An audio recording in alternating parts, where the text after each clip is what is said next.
한 지적 장애인이 경찰 수사에서 횡령 혐의 피의자로 몰렸다가 검찰의 직접 보완 수사로 1년 8개월 만에 누명을 벗은 것으로 MBN 취재 결과 확인됐습니다.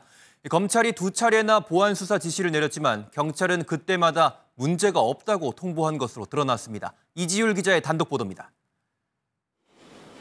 서울 은평구에 위치한 고시원 건물입니다.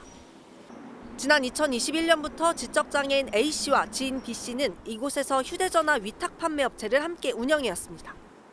하지만 거래처로부터 5,200만 원을 갚지 못해 횡령 혐의로 고소당했습니다.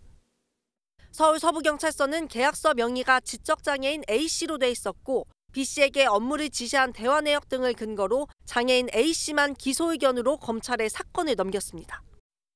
하지만 검찰은 지적장애가 심한 A씨가 범행을 저지르기 어렵다고 판단했습니다.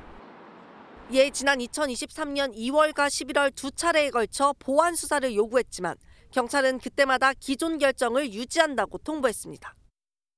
결국 지난해 5월 직접 보완 수사에 착수한 검찰은 A씨 휴대전화 포렌식 과정에서 결정적 물증을 확보했습니다.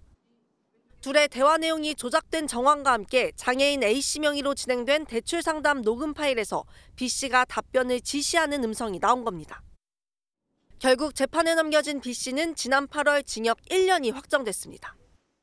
진행했던 대출 때문에 지금 민사소송도 진행 중이라고 하면서 굉장히 어려움을 갖고 있다고 하더라고요. 전면 재수사를 하게 된 것에 상당한 고마움을 표시.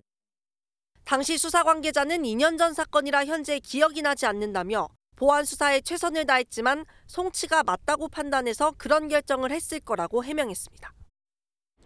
지적장애인이 경찰 수사 이후 누명을 벗기까지 1년 8개월이나 걸렸는데 검찰의 보완 수사가 없었다면 이마저도 어려웠을 거란 지적입니다.